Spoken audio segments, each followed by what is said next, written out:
Hello and welcome. Whoa, stop. Listen to that racket in the background. Could you wait to see if that abates? Seagulls, man. Wipe the cunts out. Hello and welcome to the 8th edition, well, the second 8th edition of the Scottish Liberty Podcast. We had a very special guest on the show yesterday, but unfortunately Because we're a couple of bungling amateurs. we forgot to sound check, and the sound check... Oh, wait a minute, what's this we came assembly? We forgot to sound check. Who forgot to sound check?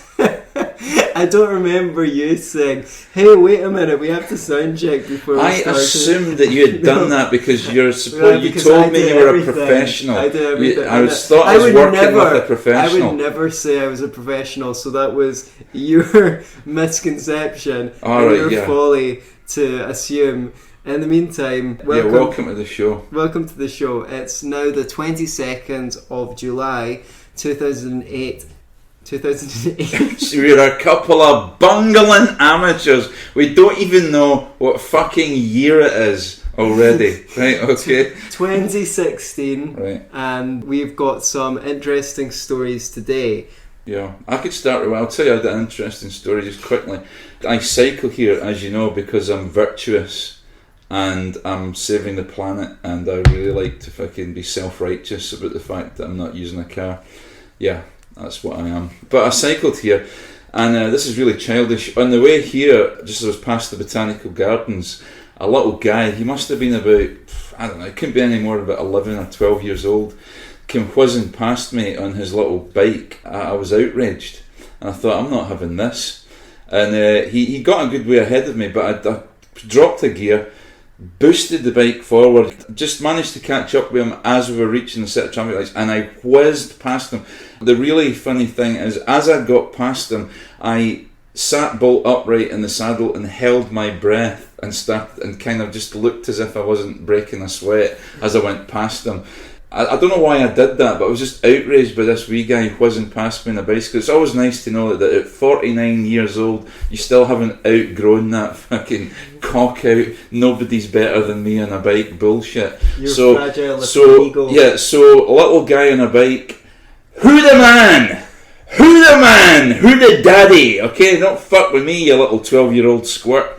So there you go. That's the first story of the day. Your love for market competition extended to bicycles and 12-year-olds. Dude. Well, one thing where there's no competition is nuclear weapons. Well, you know, in a free market there should be, you know. I would like to see 12-year-olds in Bangladesh making their own nuclear weapons and getting them out there on the free market. I was trying to make some kind of oblique reference to mutually exclude... What? Mutually assured destruction. Indeed, that's what I'm talking about. Right, so the Parliament passed a motion to buy new nuclear weapon submarine things. Okay. As you can see, I'm really up on my military stuff. stuff. Yeah, they've decided to renew Trident. With missile system. With almost no Our supposedly independent deterrent. Right. But I don't Why is know. it not independent? Well, I don't know. I can't see us being able to use it without having at least tacit permission from the Americans to do so. And given that situation, I mean, do we really need our own? Won't America do it for us? Like everything else, the level of debate on this thing has been it's pretty bad. No, I can't make an informed decision. I'm not privy to the stuff that people are getting on committees and things like that. So I really don't know what the threat level is. Supposing there was a threat level, how would having nuclear weapons defend us from that threat? Well, in the past, when it was the Cold War, I was all for nuclear. I was a lot more hawkish and I was definitely a lot more right-wing than I am now. I believed in the mutually assured destruction paradigm. I believed in the deterrence of nuclear weapons. I think it worked in that context where you had two rational players in the game and both knew the consequences. So it's like, the idea is that if you've both got guns in your back pocket and you both know that, you're less likely to get in a scrap with one another because you both know where it's going if trouble happens. This is the thinking behind it, and it seems to have worked. Right, although you can't disprove that, really. You know, we never don't have a counterfactual. No, but we had the whole Cuban Missile Crisis. Yeah, does it not create additional threats? Yeah, you could make that case, and I suppose you're right. And does it not allow the 8 or 9 countries that have nuclear weapons to just kind of bully the other countries in the world?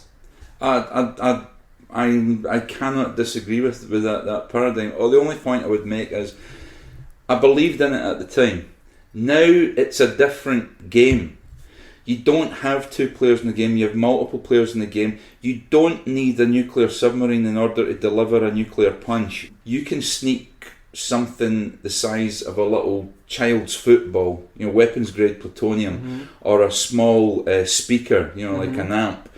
You could sneak that into a country and you could cause a nuclear explosion. You get it up high enough in a tall building or whatever. It doesn't have to be in an area that's highly secure. You can put it in a football. You can put it somewhere innocuous and detonate it and wipe out an entire city. So having an independent nuclear deterrent on a submarine does nothing, absolutely nothing to deter that. So who do we point this weapon at? Who are we pointing at? Who is the enemy? What is the threat level? All these questions have to be answered, and I don't think we've had that debate. If we do need this weapon, then I suppose it has to be done. I'm just not convinced, and I'm not convinced it's worth the amount of money that they're going to spend on it. Right, thank you. So you say that you've moved on this position. I've moved from a definite position on it to a position now where I really just don't know. And even during the Cold War, some of the people who I really respected, such as Enoch Powell, who was no lefty, said, this weapon is really useless because what are you going to do? We're committed to a non-first strike anyway.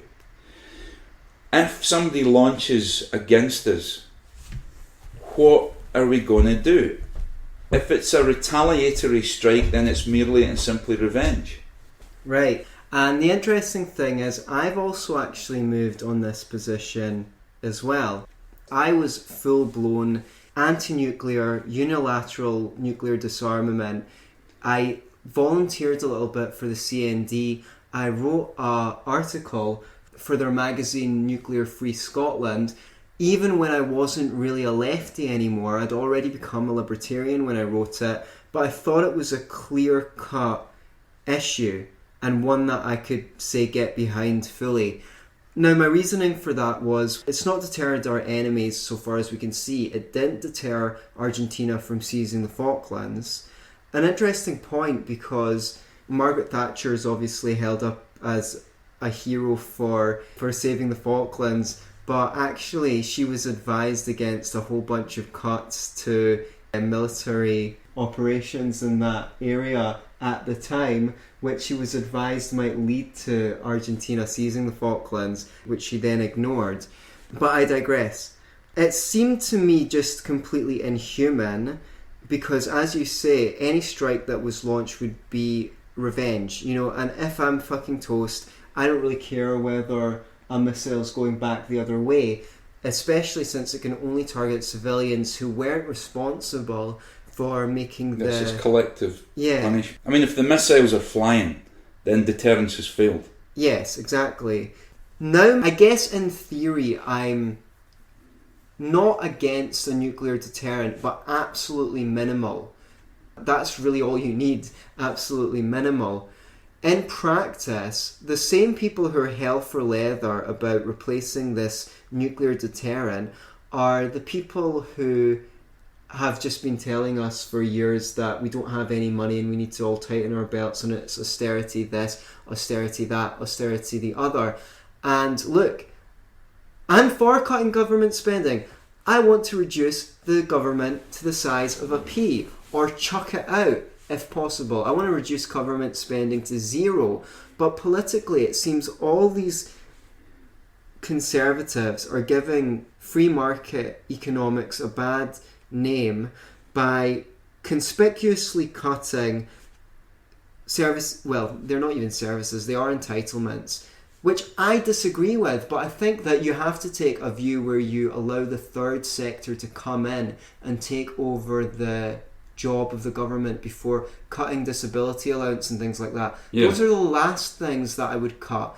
things like military spending are no compromise for conservatives who say that there's no money there. So I think politically it's inexpedient to be spending the proposed 40 billion odd. We all know it's going to cost a lot more than that, because everything the government says will cost X costs X times inflation. Y. Yeah. So I don't think it's expedient. I have moved my position on it. In an ideal world, there would be no nuclear weapons, but we can't uninvent them. And how can we be credible when we're telling countries like Iran not to develop the bomb when we've got it? If anyone has a case for a nuclear deterrent, it's Iran. It's like, look, what you've done in Iraq and Afghanistan, that's your business. We've got these fucking nukes here. Don't come anywhere near us, right? Yeah. They've got more of a case for it than we do.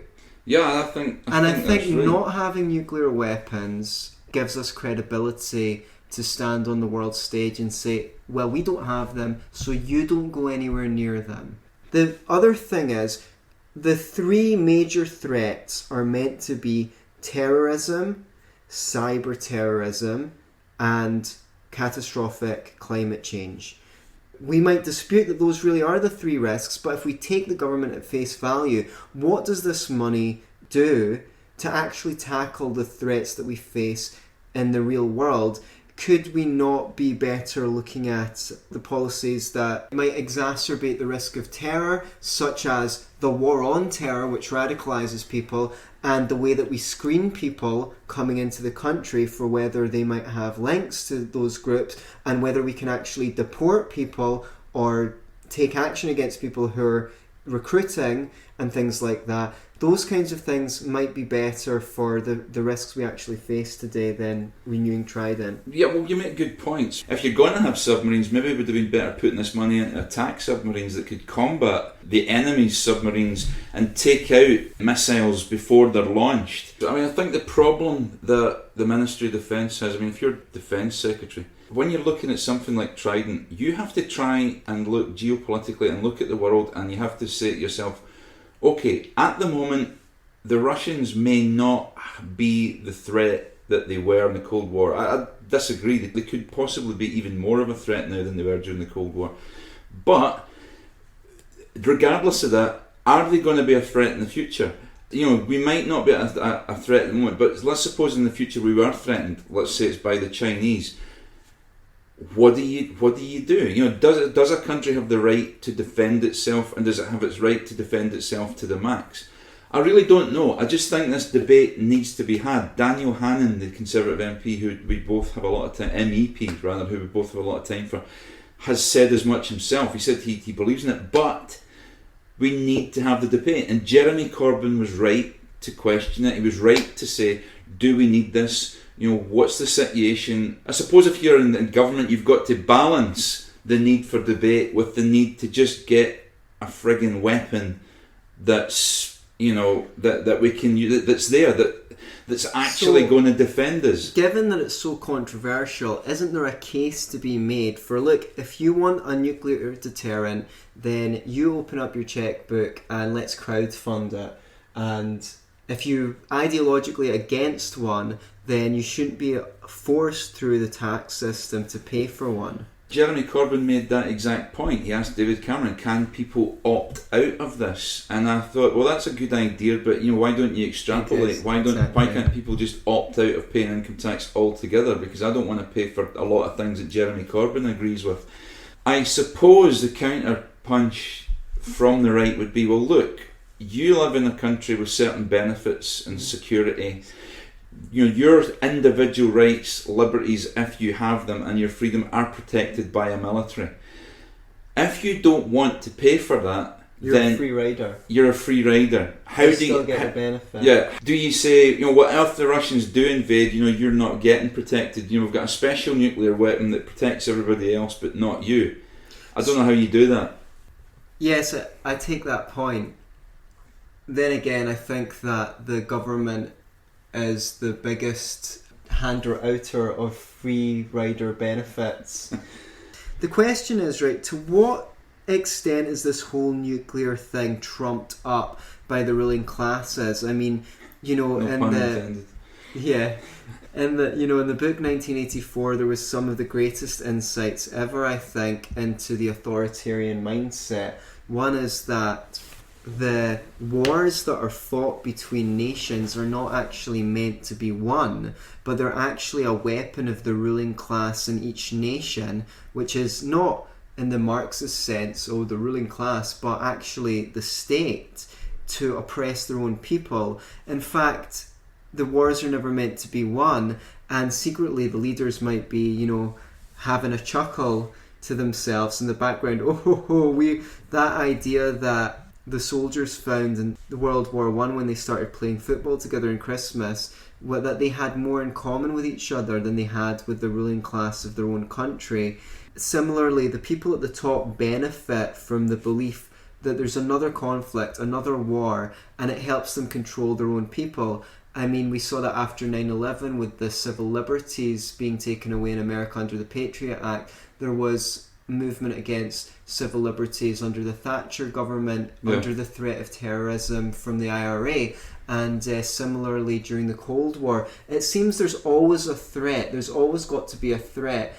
Those countries in the Middle East can say that America's the great Satan and Israel's the little Satan, and all the dictatorships in the Arab world can say, oh, look at Israel, and that will mean that their people won't be looking at their own oppressive government. And similarly, Israel can say, well, we are constantly under threat, and that gives them the pretext to have a massive state and no civil liberties and huge taxes and all sorts of things. I always feel like that's something to bear in mind. Like, to what degree are we being pitted against one another? I think there's a lot to be said. I think there's a lot of merit in what you say. The war's not meant to be won, it's just meant to be continuous. The arms race that we were locked into in the Cold War with the Soviet Union was incredibly expensive. In fact, it's what done for the Soviet Union in the end. The fact that they were locked in an highly expensive arms race with the West that they just couldn't afford. And bizarrely, this would back up your argument. At a time where the Soviet Union was floundering economically, I mean, they were really doing badly, they borrowed billions from the United States, their deadly enemy in the Cold War. And with that money, they built a new generation of nuclear submarines, that were superior to anything. And with that money, they could have possibly turned their economy around. I know. And there was a time when the Soviet Union almost collapsed due to famine, and all the European countries and America came in to their aid. But communism could have collapsed, actually. Yeah. And it was saved from collapse by the capitalist countries, which were in theory antithetical to communism. But I think in terms of power being not a means to an end, but an end in itself, something that people with certain kind of personalities enjoy, another insight from 1984, they had really a lot in common. So shall we move on to our second news story of the day? Tell me about this new child poverty bill and why we selfish, greedy, capitalist libertarians are not sure if it's a good idea. Why would we be against that? Little Nicky and the Scottish Notional Party have decided that they're going to end child poverty in Scotland. I mean, there's a big... I'm looking at the front page of yesterday's Independent here, and it said, Scotland's mission to end child poverty. And on the front, there's a picture, in case you really don't know what child poverty is about. There's a picture of a little boy, and there's a shopping trolley abandoned in the background, and there's some graffiti on a boarded up house in front of him. So just to give you a flavour of what poverty in Scotland... Now, the little boy doesn't look emaciated, he doesn't look like an urchin from a Charles Dickens novel. He looks... I mean, he's wearing a little tracksuit and hoodie. He looks clean, he looks healthy, he looks fairly happy enough. He's actually got a funky haircut. I mean, that's going to cost about £5-6. I mean, I don't know. But apparently this is what they've chosen as an example of poverty and child poverty in Scotland. I can imagine there's probably a photographer there saying to the little boy, excuse me, little boy, can you povo it up a little bit? You know, can you really look a little bit more scummy than you do? It says here, the bullet points, commitment will be enshrined in Scots law. Right, okay, how you ban poverty through law, I do not know. Sturgeon calls UK approach fundamentally wrong, okay, but then she doesn't really go on to explain what the UK approach actually is. And then this is the one that gets me. 1 in 5 children in Scotland lives in poverty. Is that right? 1 in 5 children. 1 in 5. That's a colossal amount of children. Are they serious? How come I don't notice this? First of all, how do they define poverty? Antony, what say you? I mean, am I living in poverty compared to Donald Trump? I mean, because I'm all right. I mean, I'm not starving. You know, the measure of poverty, I believe, is a relative term. Mm-hmm. So that means under the current measures, it's actually impossible to eradicate poverty. Because as people get richer, the goalpost will move. Okay. There is a term which is objective. Unfortunately, I can't remember what it is, but it is worth looking up. And whenever you hear anything about poverty, you really need to be a little bit skeptical to say how is it defined and how is it measured, because poverty is a real problem, but unless you have correct statistics and methods, then you're not going to be able to be effective in your fight against it. Yeah, the article goes on to say Scotland has previously only had a child poverty strategy, but as Ms Sturgeon said, you know, and there's a wee picture there with a wee sort of Jimmy Cranky looking face, and I've got to say this, I'm sorry, but she has got a face I would never get tired of punching, and I don't want people getting on my case about violation of the NAP. Violence against women. Just tell you what, get a picture of Nicola Sturgeon, put a moustache and a beard on her so she looks like a man, and then imagine yourself punching her in the face, right? But Scotland previously only had a strategy, but now they're going to enshrine this in law. And the Child Poverty Act of 2010, which applied to the whole country, the act which established a duty for governments to eradicate the problem by 2020, was replaced with new legislation which instead requires ministers to merely report regularly on measures affecting a child's life chances. I don't know how you do this, you know? Well, I mean, in their view, all you have to do is take money from rich people and give it to poor people, and that'll be the end of it. Oh, really? Right, but if we look at history, if you look at the amount of money that is transferred from the wealthy to the poor, it's, you know, something like the entire GDP of Europe a couple of hundred years ago. Now, there were socialists in that time, and if you'd said to those socialists, how would you like the entire GDP of Europe per year to fight poverty? Would you be able to eradicate poverty? They would have been like, of course we would. That's loads of money. Yeah. But it's not as easy as that. When you start transferring wealth from one person to another, it's not just like moving a chess piece. It has knock-on effects on the entire economy.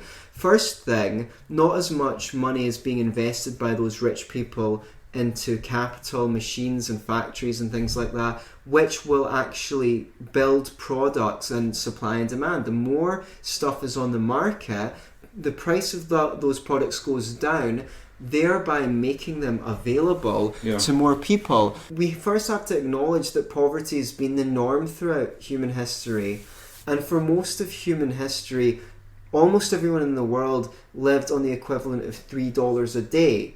We need to understand what creates wealth.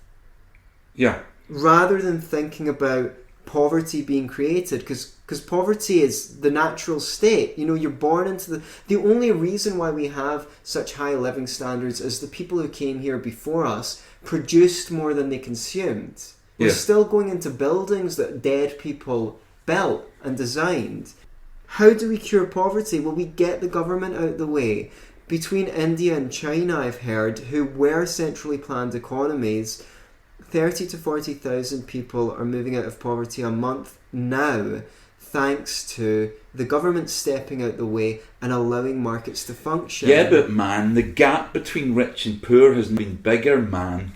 Capitalism has been the great equaliser in terms of living standard. The richest person in the world can't get that much better a broadband connection than you, or comfier shoes, or a bed, or a couch. A rich person has a flush toilet. You have a flush toilet. Yeah, I mean, I suppose you could have a gold-plated iPhone, but it's still an iPhone. Right. He might have a much more expensive car than an average person in the country does. Well, that's much better than the rich person going around in a carriage with 6 horses and the average person going around on foot. So the wealth that capitalism creates has done more to create equality than the welfare state has.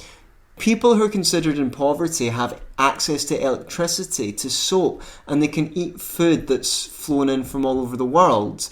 So I'll tell you what really fucking burns my toast about this. Alright, okay, I don't own property, right? I pay rent, which is, roughly half of what I earn. I don't have a lot of disposable income. I'm not going to inherit any money. I work for practically minimum wage. Am I in poverty? I don't know. I don't regard myself as a poor person. I can eat. I've got a roof over my head. I've got access to electricity. I've got access to heat, clean water, sanitation. I don't regard myself as being poor. Now, what I'd really love to see is one of these smug pricks like Nicola Sturgeon or Tommy Sheridan or Rosie O'Kane. I'd like to see them. I've done some work in Africa. Some voluntary work. In East Africa, but it doesn't matter where it is, whether it's Africa or Bangladesh or anywhere in the world, where there's fucking real poverty. Okay, I would like to see you stand up in front of a village of people, where people are burying their fucking children, right? For lack of fucking medical care, for lack of fucking water, just clean water and facilities. And you can stand there with your stupid, fucking, smug, left-wing expression on your face and tell the people there all about the fucking poverty that there is in Scotland because people don't have a fucking widescreen telly. You fucking pricks. It really angers me.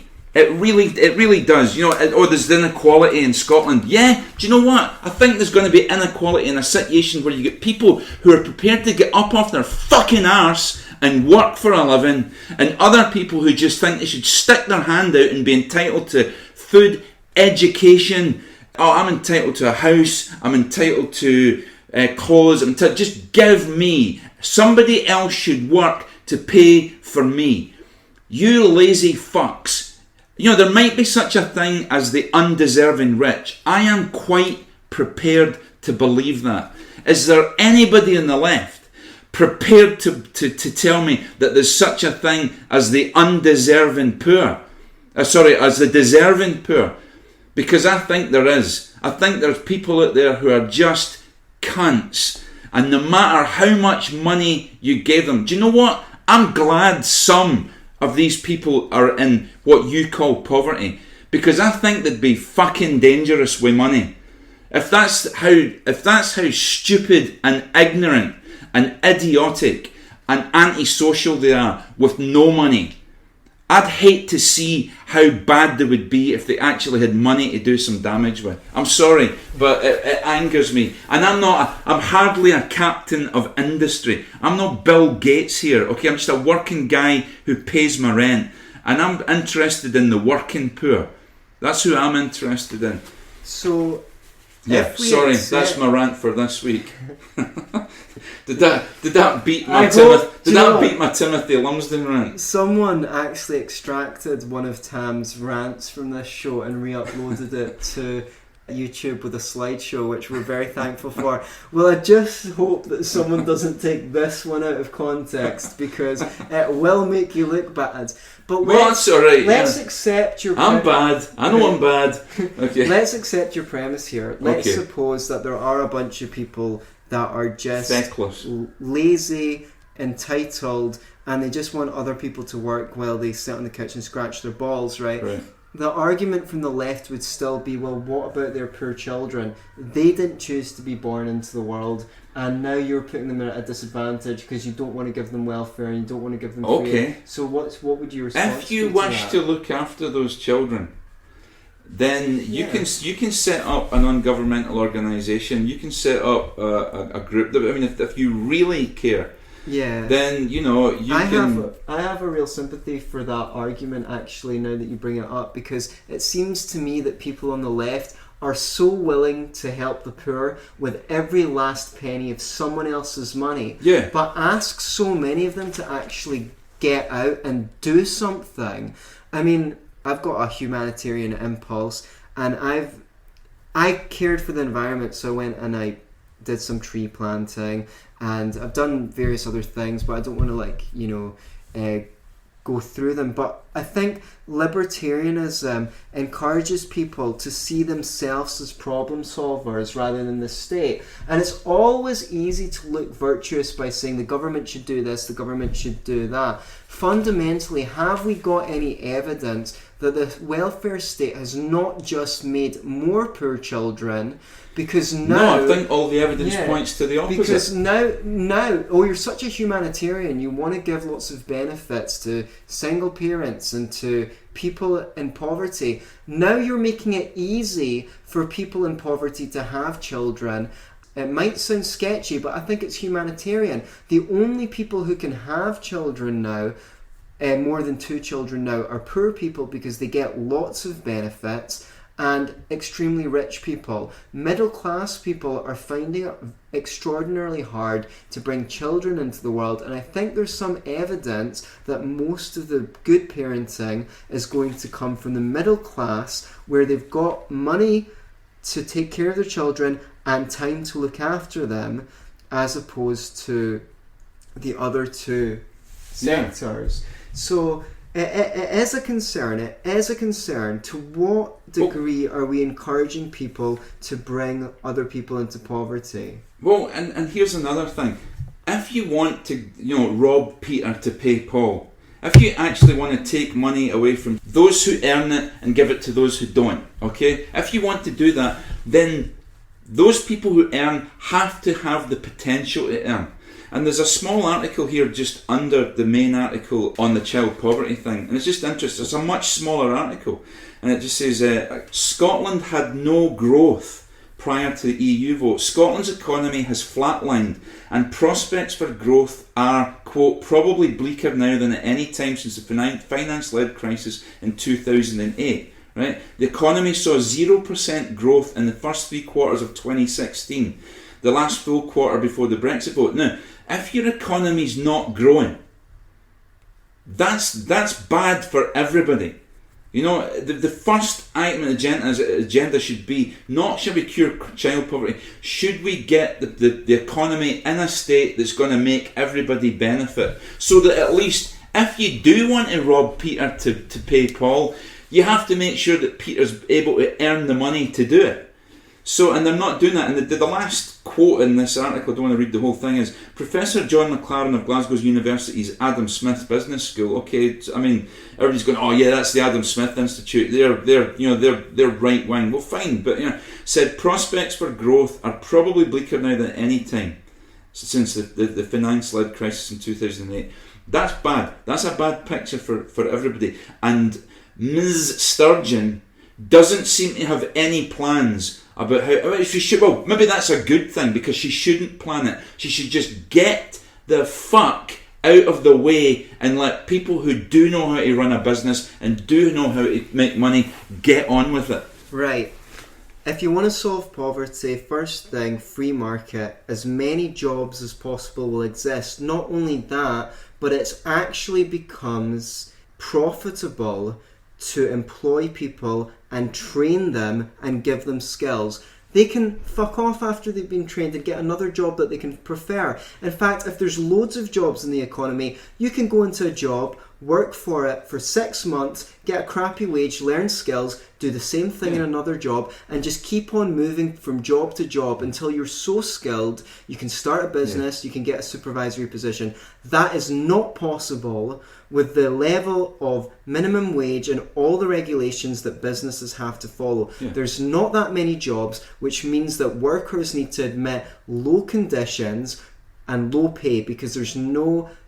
It's an employer's market. Yeah, it's an employer's market. Secondly, the third sector is far better at dealing with poverty than the government because they can go in with charities, see what the reality on the ground is, and see what the needs of people are to bring them out of poverty.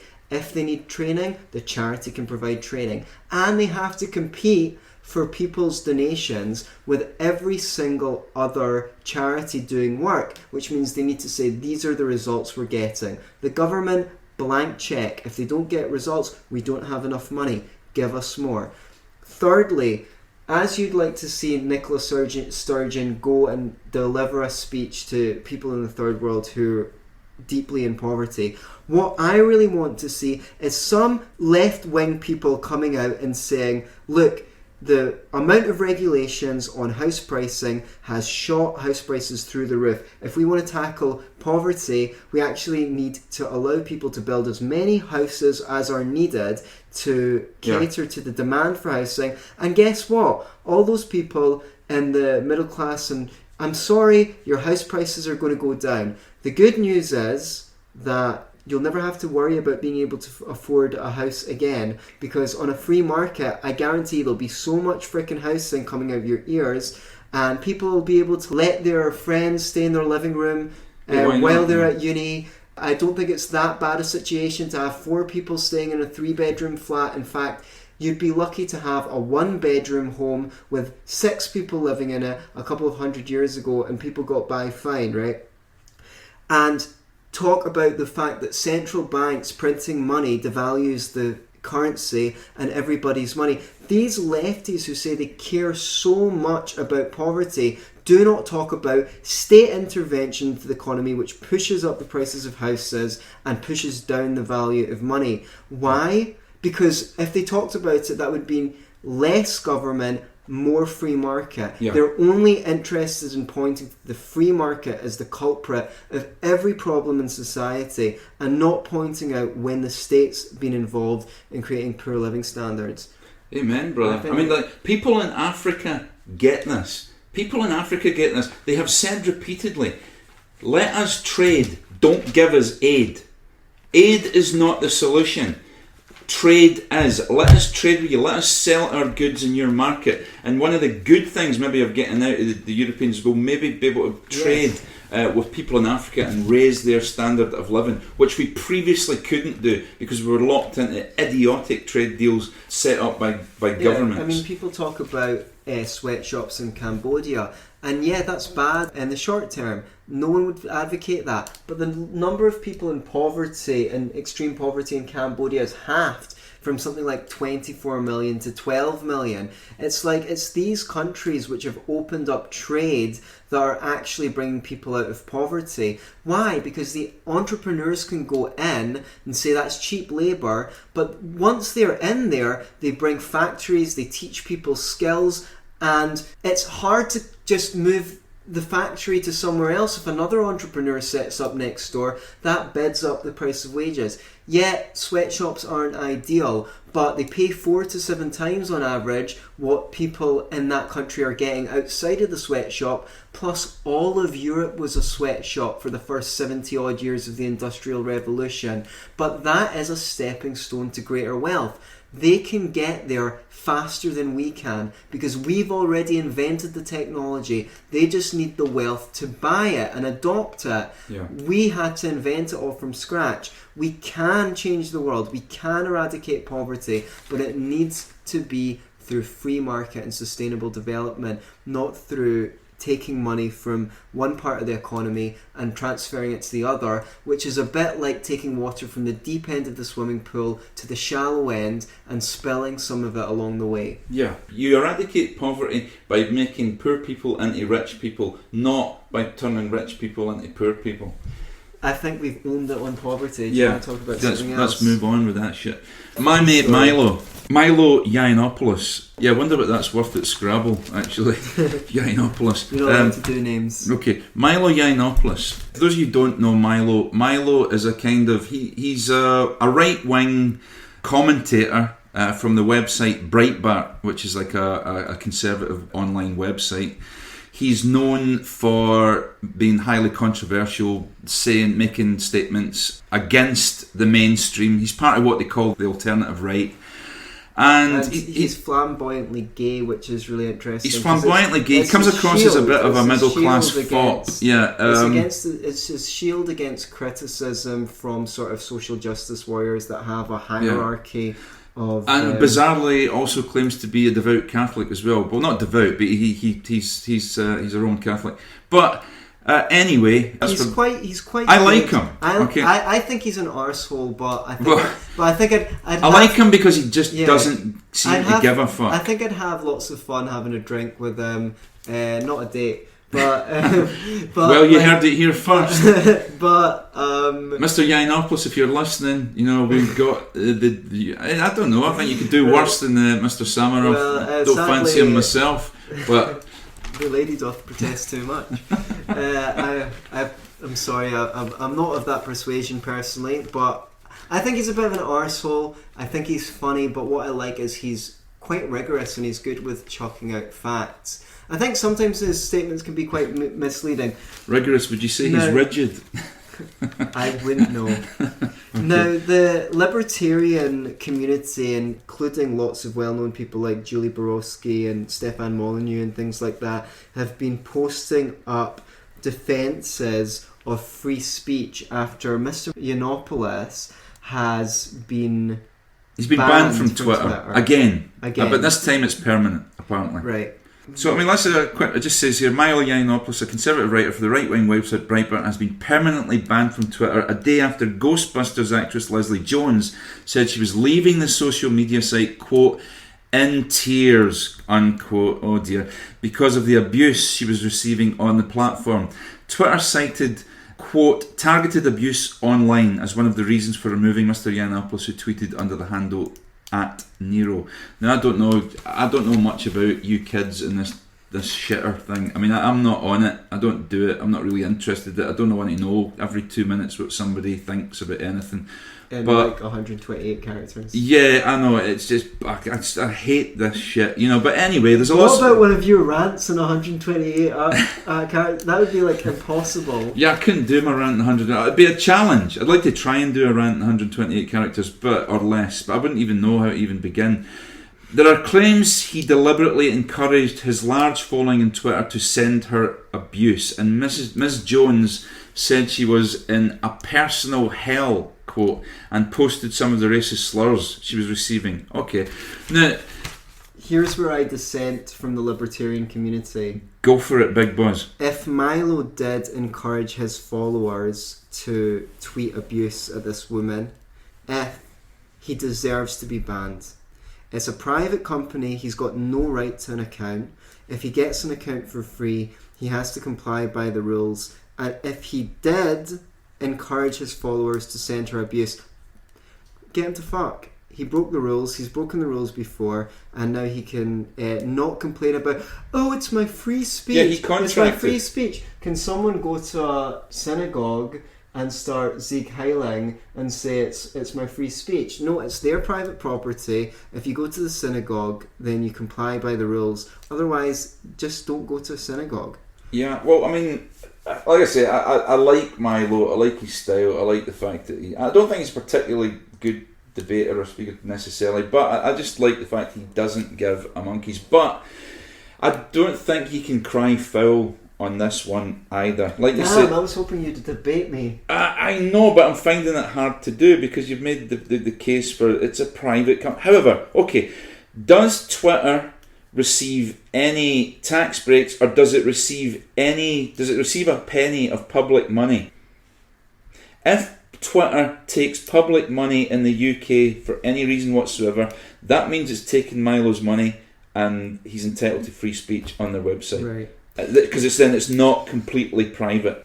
So That's the only caveat I would put. If there's any but public... nothing's completely private because you use the roads and you use the blah and But so you're tacitly. But if I use the road, generally I'm paying road tax, and that's voluntary. So let me make devil's advocate against myself. Okay. Well, Twitter never deleted, permanently banned any of those Black Lives Matter people who were saying kill all white men, or those feminists who said that. Well, do you know what? Maybe it should have. I would say, maybe it should have, maybe it shouldn't have. But Twitter, like you say, is a private company. It's got a liberal bias. It can do what what it likes. It can have that if it wants. It can make that discrepancy and that discrimination if it so likes. I'm all for that. And do you know what? If you have a Twitter account and you disagree with this decision by Twitter, get the fuck off of Twitter. Just close your account. All you guys who are crying foul, get off of Twitter. Boycott. Don't have it. Well, not boycott. Just go fuck it. Start your own Twitter. Or I'm sure there is other social media out there very similar to Twitter who do the same thing. You just don't get the same exposure on it. Just vote with your feet or your fingers. Podcast operates without a Twitter, but we have just got a Facebook page. So please pop on to Facebook and like the Scottish Liberty Podcast so that